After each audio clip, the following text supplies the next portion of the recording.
Good afternoon, ladies and gentlemen. I'm Robin. This is Digital Wilds, and welcome back to Resident Evil 4.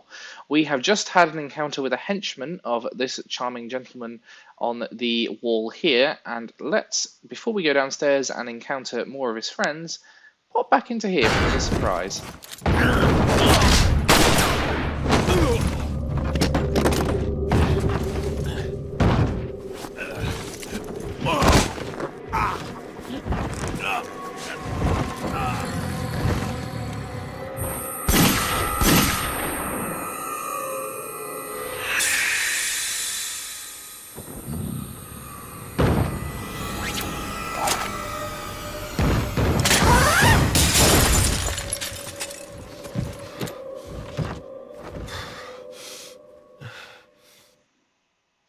Veterans of Resident Evil 2 may recognize a familiar face there. So, now that we have had a somewhat confusing encounter with this gentleman, I must explain that in the previous cutscene he said that because we had the same eyes, he wasn't going to kill me then and there, but if I dare go back into his bedroom, I get stamped on and attempted murdered for some reason, which is rather confusing, but the Resident Evil games are what they are, and I suppose it's not something we can hugely blame them for.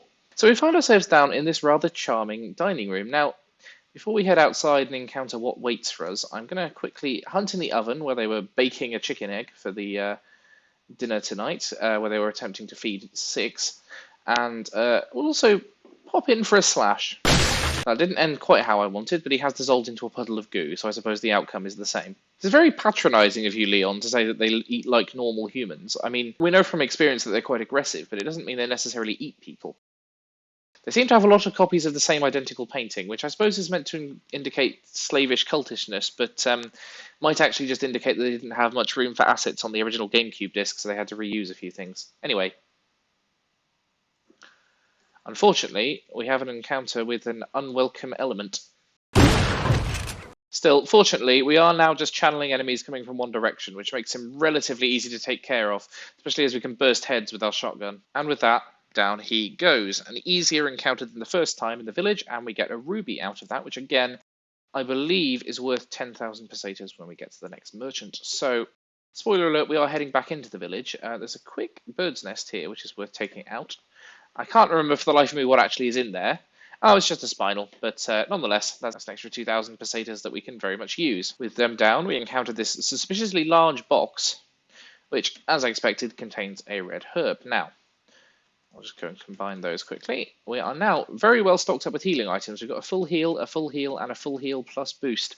So, I think if I give the shotgun a quick load, we are probably ready to head back into the village.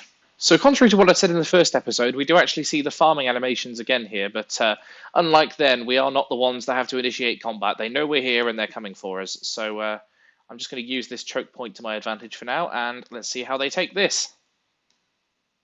Push past them, and we find them chasing us down through the village again. This is a very reminiscent of the first episode of this game. I think we'll hopefully handle it a little bit better. Managed to kick him through solid wall there, which is good going by Leon. And with that guy, the evil music fades, and we are back to a nice, peaceful village. Peaceful because we killed everyone, not because it's actually peaceful. And now that we've got the insignia key, we can head through the red mystery door and see what lies within. Smash this barrel here for some TMP ammunition. That is for the submachine gun, which we don't yet have and probably won't get, but you'll see it's much more plentiful than the other kinds of ammunition. That's because it's much weaker. So we broke this lamp, careful not to get caught by the flames, and that gets us another spinal, which is another 2,000, so that's very nice. And we break down into this cave system. Now there are lots of hidden treasures down here along the same sorts of lines. That was sort of player training for the fact that we can shoot these lanterns and they drop down, because if you do that in here, you'll see that suddenly we get all these shining little treasures appearing in the ceiling. Now, I believe 2 of these are just spinals, but one of them, I believe this one, is the elegant headdress. Now, it might look like that's a customizable treasure, but it isn't. It's just a one-off item that you sell for, I believe, 8,500 pesetas. Either way, it's worth a gun upgrade, so we'll grab this handgun ammo, topping ourselves up nicely, and head down along the passageway. Let's give ourselves one of the upgrades if possible. Nope, only for the TMP, which we don't have, as I stated earlier. I am, however, going to go for the upgraded attaché case. So we get, as you can see, an extra block of storage in each direction, which is a big, big upgrade. And there'll be one of those, I believe, for every chapter up until we get the attaché case XL in, I think, chapter 4. So we'll just go through and sell some of our treasures. So the spinels go for 10,000, the ruby goes for 10,000, the brass pocket watch goes for 10,000, and the elegant headdress goes for 10,000. It wasn't 8,500, like I said, it was much more. So you'll see the beer stein with the red ruby we can sell for 10,000, but I think we can get up a lot higher if we get the remaining gems, so we'll have to have a look at that. I'm going to sell the black bass because honestly it takes up a huge amount of space, and we could use that for valuable, ammunition and grenades and guns and so on. But now I've got 45,000, I am going to make an investment, which is that I think I'm going to buy the rifle. As you'll see, it's very large, takes up a lot of space in the case, but I think is worth it. We just rearrange our grenades, I should be able to put it with the other weapons. Right, so that's now added, and we've got 33,000 pesetas we can use to upgrade it. So the firepower you'll see is 5 times an average handgun shot, which is very helpful when you're taking on more powerful enemies later in the game. It can also do serious damage to bosses if you can get the range. The reload speed leaves something to be desired because it's a bolt action, so it's not particularly quick, but we can get that down by a fifth by taking this upgrade, and we can upgrade the capacity as well. Capacity upgrades are an interesting beast because with some weapons where you get very limited ammo, particularly the magnums which come up in later chapters, they give you a full ammo refill. So if you want to use your magnum ammo to take out a boss or something and then upgrade it with the merchant immediately afterwards, you get a significant amount, which can actually be really useful in terms of taking some of the rarer guns into use in battle. So we have this mysterious church and a number of crows here who I believe, so we've only got the one flash grenade, which I think I'm going to need to save for later purposes, but it's a good opportunity to show off the rifle. So I believe we've got some enemies, down there in the churchyard. So we'll just quickly remove ourselves of that problem. And I think there's a couple around this corner who are slightly closer in. Back off and hopefully make some short work of them. Yeah, here they come. And she goes down and we are free. Now we only have 15 rounds of this thing, so I'm going to put it away for now and go back to my handgun. But we will see the return of the medallions. And we can very easily get ourselves up to 9 and then to 10. Now that we've got those, I'm going to quickly return to the merchant just so I can show off the prize you get for doing this mission. If we get to the other 5 and I remember where they are, I will show you just in case you're doing your own playthrough of the game and for some reason want to get all 15. It doesn't actually get you anything extra, but it's a nice 100% completion thing. So there's no actual voice line for the medallions thing, which I find rather odd, but he does acknowledge that I've got them. So if we go to the buy screen, we'll see that there is a new gun available. It's the Punisher. Now, as you'll see from the stats here, it's a little bit weaker than the starting handgun. Its capacity is slightly larger, and the reload speed is about the same. So you'll see that in a game where dealing a lot of damage to an enemy at once so that you can stagger them and use the context-sensitive attacks, why would you do that? And the trick to the Punisher is what it says in the description, that it will blast a hole through 2 enemies. And if you get all the upgrades, you get the exclusive upgrade, which lets you blast a hole through 5. Now, that's useful if you're attacking a crowd in a confined area, yes, but it's also particularly useful for a type of enemy which comes up in the next chapter, which is when you start introducing shields. And at that point, being able to damage a hole through an enemy or a barrier is actually quite an advantage. Now, I don't find the Punisher particularly good. I never usually use it, but I'm going to grab it for this playthrough just so I can show it off a little bit when the time comes. And if I can afford any upgrades, then no upgrades available yet. So we'll just take the gun for now. Thanks, Mr. Merchant. As you may have picked up if you've been following the cutscenes, this is the church where Ashley is being held. Unfortunately, we can't get in quite yet. We will be doing so very soon. So you'll want to pay attention to these graves as they go up the hill. You'll see that we've got the double with the Z, and then we've got the double with the M, and then we've got the double with the V. Unfortunately, we've been spotted, so I'm just going to have to quickly deal with that problem. And he goes down, and we are back to peace. So now that we've cleared those guys out, we can go up to this church. Now, I will warn you, if you shoot this bell, I think more enemies appear. Let's do it for fun. Yeah, there we go. I'm not sure quite where they appear, but need to be a little bit careful. I think it only summons 1, but it might be 1 per time you shoot the bell, so it's not something I want to take a huge... Oh no, 2. Very much 2. Or in fact 3. Okay, so having taken damage for absolutely no gain other than a couple of shotgun shells, I'm going to resolve not to ring the bell anymore. As I was saying before I was so rudely interrupted, there's another blue medallion back here if you want to go for 100% completion. And up in this tree, you've got another bird's nest, which gives us an incendiary grenade. Quite why that was being hidden up a tree, I don't know. They seem particularly dry trees, so it's not something I'd advise. Now, this door is locked, and that is going to cause problems for us because it's there we need to get into. As you'll see, we can go up to the church front door, but that needs an insignia as well. So unfortunately, Leon is not the master of unlocking, and therefore cannot just break the door down, but we will be getting in there sooner rather than later. But for now, I'm just going to head around the back of the church, where firstly we have an extra group of enemies, on whom it would be germane to use our shotgun, because one of them's got dynamite. Shotguns make it very easy to shoot dynamite out of the air, you may be pleased to learn. Somehow he survived that though, so we're just going to quickly give him a knife and hope he doesn't explode on death. No, he's fine, just dissolves. So we grab those pesetas. Is it worth quickly healing? Yeah, best do. And we'll head over to this little dealie here. 3 family insignias of the dead ringers. So you'll see that we've got some very familiar icons here. We've got the Z and the M and the V. Those are the 3 we need to light up because they were the ones indicated on the graves. However, it's not that simple. We have to rotate this in the appropriate number of 3 or 4 increment turns. So I'm just going to do that quickly and we'll see how easy it is to do.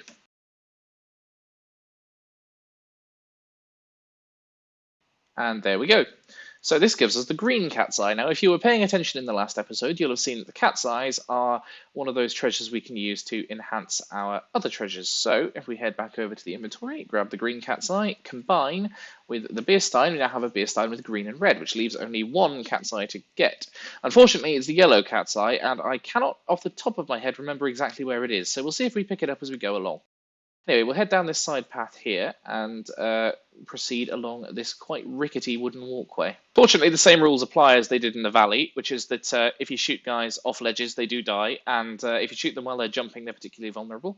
You'll see here that we've got another 2 of the medallions, one hanging underneath the bridge here, makes 12, and another one hanging from here makes 13. That probably wasn't worth wasting rifle ammunition on, but we are where we are. You'll remember back in the first episode I said that you need to be a bit careful with your boxes because sometimes you need to slash them twice. This is the first building, this little hut, in which that's the case. So, slash twice. We take out this snake, which was ready to bite us if we didn't act quickly enough, and you can only do that quickly enough, I believe, using either the TMP or the knife.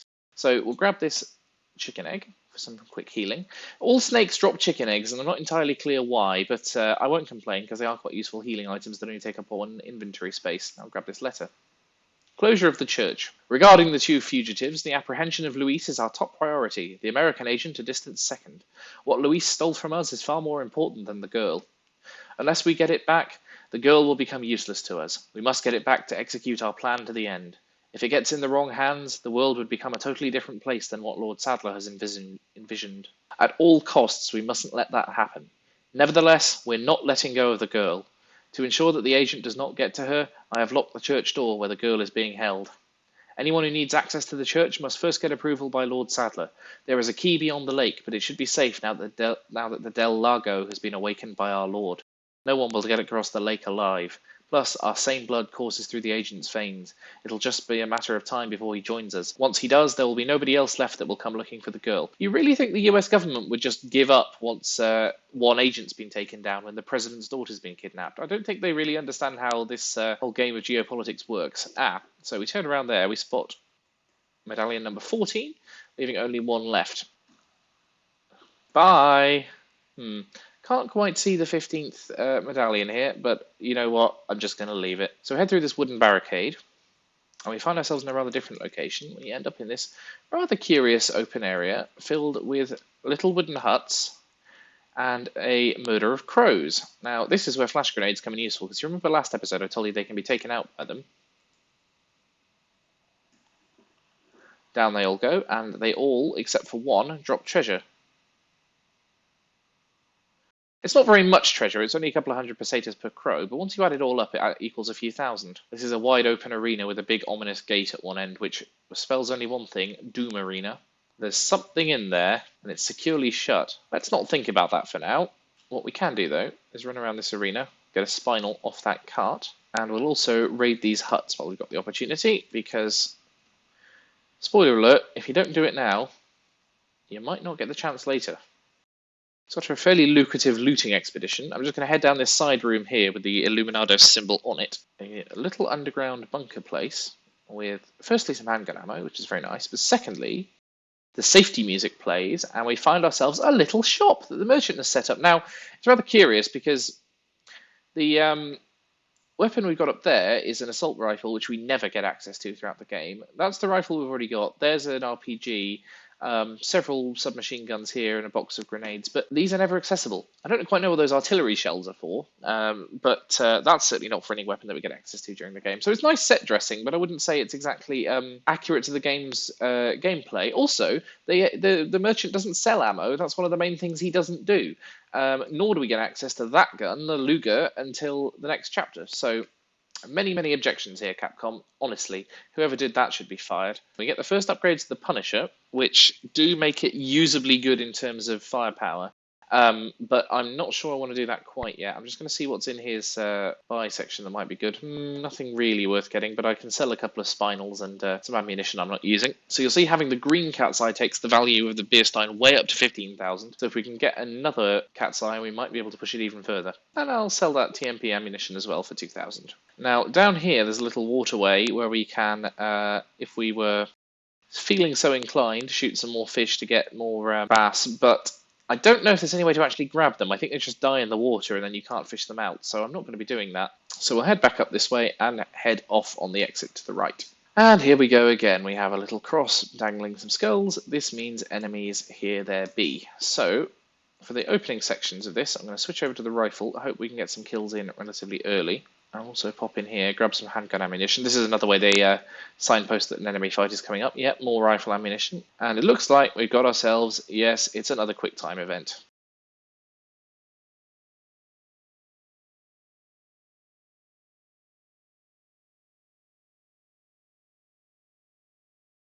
This is just not as easy on mouse and keyboard because it's just easier to button mash than it is to, I don't know, key smash. So for now, let's see if we can take that guy out by taking out the dynamite. Bit of a trick shot. Yep, down he goes. Lovely. Unfortunately, that will probably anger some of the other ones. Now you'll see they've got more dynamite and explosives charges set across this area. It can be quite useful to try and guide the Ganados into their own traps, or to set them off behind them to keep doing what I just did. Guide them out a few at a time, take out the groups, don't get mobbed. That's the rule of this game. And we're back to peace, for now. That is not, however, the last of the enemies in this area, as we will shortly see. Just quickly take that guy out.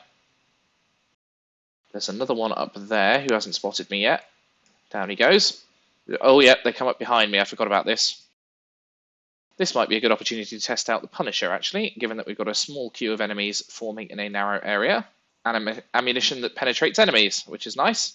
However, at this short range, I think I'm going to go over to the shotgun. Pop some heads. So back over to the regular handgun, because as we demonstrated earlier, the Punisher is not a... Oh, God, they snuck up on me. Oh, I was actually frightened then. Resident Evil actually got me for once. So, yes, spawning enemies behind you might be a bit of a cheap tactic for a survival horror game, but it's actually quite effective. That means that it's only the ones that originally spawned in that we have left to take out. Now, there's another snake in this box, so... Uh-oh. Oh, that's not fair. Usually if you're within range to smash the box, you're also in range to get the snake, but you'll see it doesn't do very much damage, but I have actually been killed by it in the past, which I find profoundly unfair. Right, so, we've got another guy down there who might be a good opportunity to explain what I was talking about a minute ago. So we'll anger him, and here he comes. And down he goes. That's right, come and fork me. Come and fork me good. Now, that snake that bit me is trying to escape over there. And I believe, if I can take him down... Yep, there he is. I think I still get the egg. That's twice you've dodged my knife now. Okay, down he goes. And yes, that's another chicken egg for our arsenal, which will at least heal off the damage he gave me earlier. Another snake, who I managed to knife on time this time. The brown chicken egg this time, which is the more powerful healing item, which is nice. If we have a look at our inventory now, yeah, well stocked up on eggs and still got a healing spray. Managed to use most of our herbs, though. And we have ourselves an idyllic lakeside scene. Now, if we head up to the top here, There isn't actually anything to collect, but we do get a nice little cutscene.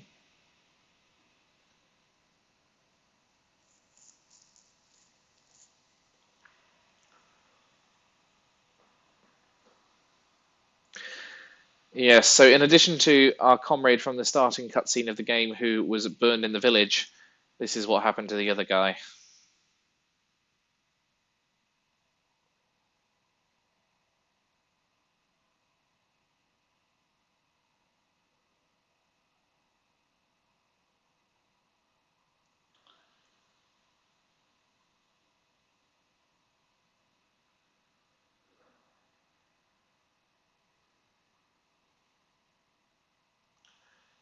When they said Del Lago, they meant Del Lago. Proceed back down this hill, and we'll find ourselves with the unenviable task of trying to get across that lake with a giant monster fish in it. If you are feeling bold / stupid, hey fishies, that's not quite the fishy I wanted. Duly respawned, we head down to the quayside and instead do not shoot the water repeatedly, but instead get in this little boat, which comes with a handy supply of infinite harpoons. What we'll want to do is get over to the other side of the lake over there with the little bonfire next to it. But yeah, we're not going to be allowed to do that quite so easily. We have here our first major boss battle of the game, and it's really the end of Chapter 1. After this, we move into Chapter 2. So I'll have to show you how we deal with this sucker.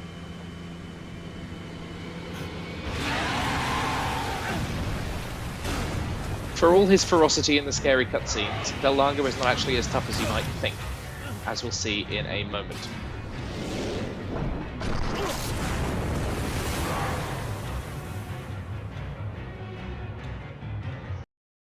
So duly hooked on, our job is to stay out of the way of this driftwood, and to throw occasional harpoons, and we'll know when we got a successful hit when we get a good blood splatter. Unfortunately, you also really don't want to fall out with the boat, which I've managed to just do, because you end up with a little cutscene where you have to button mash to get back on without being chomped. Fortunately, we managed it in that case. I'm just going to quickly eat an egg raw to recover. The aiming with the mouse is absolutely terrible for the harpoons, so it can be a little bit harder than it needs to be. But it's easy enough to dodge out of his way most of the time. It's the driftwood that'll get you. And I'm not sure exactly how many harpoons we need. I think it's around a dozen. So we've managed to get 2 so far. Occasionally, you'll lose track of him and have to defend yourself turret defense style. But you do get these handy arrows which give you a vague direction, and he's not exactly shy about it. So if you can get 1 in, he'll usually dive, and you can sometimes get a second, although it's quite difficult to do. Managed to get, if we're lucky here, we can get a 3. Yep, there we go. 3 harpoons down. It's quite nice that they stick out of him and that the blood keeps spurting as a way of indicating how much damage you've done. It's rather grotesque, but it's also quite nice game design. These are honestly the easiest bits of the boss battle because you're given a direct indication as to where he is. And yeah, up he comes. And 1 hit. 2 hit. 3 hit. And he must be almost dead by now if we pick up another harpoon and yeet that into him, and there we go.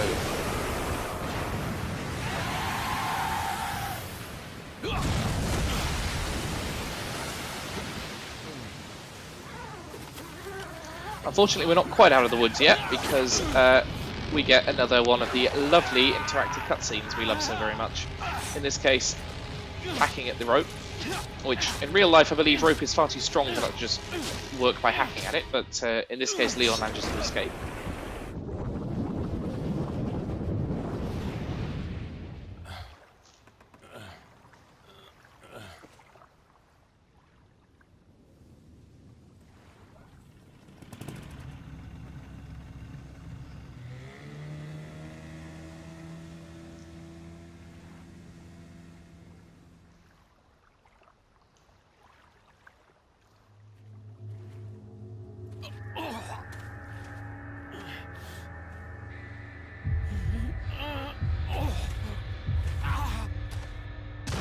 Leon clearly had some dodgy paella last night.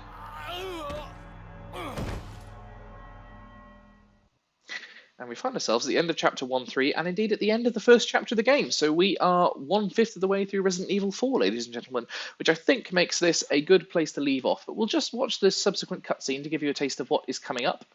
And we will leave it off there.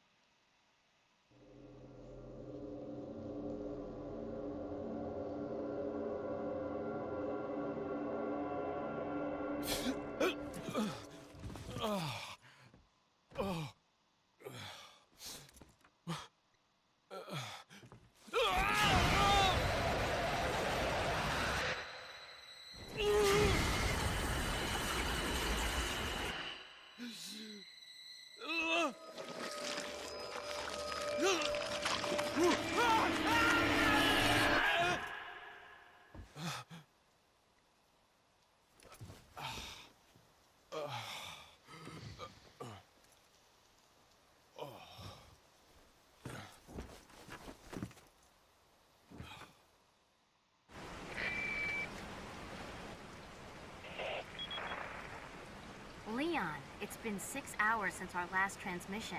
I was starting to get worried. Don't you mean lonely? Anyway, I started to feel dizzy, and then I guess I must have lost consciousness. Lost consciousness? Maybe that has some connection to what the village chief was talking about. Can't say. But I'm all right now. I'm gonna continue my mission. So, that was that, ladies and gentlemen. What have we done today? Well, we've pushed through back to the village. We have found the church where Ashley is being held, and we'll go rescue her in the next episode. We have also taken out Del Lago, the first major boss battle of the game, almost without loss. We managed to take only one hit during that battle. And we've proceeded through to Chapter 2. So, I am going to give a quick read to this notice. An anonymous letter. There's an important item hidden in the falls. If you are able to get it, you might be able to get Ashley out of the church. But I'll warn you, the route to the church isn't a walk in the park by any means. They've deployed what's called an El Gigante, so God bless. About what's been going on in your body. If I could help you, I would, but unfortunately, it's beyond my power. Now, given that we've had one boss called Del Lago that lived in the lake, I hesitate to guess what El Gigante might be, but well, if you've been paying attention during this episode, you might be able to work it out. In any case, I'll leave it off here. Thank you for joining me, ladies and gentlemen. I hope you've enjoyed it. This has been Digital Wilds. I've been Robin, and I hope you'll join me next time. Thanks very much.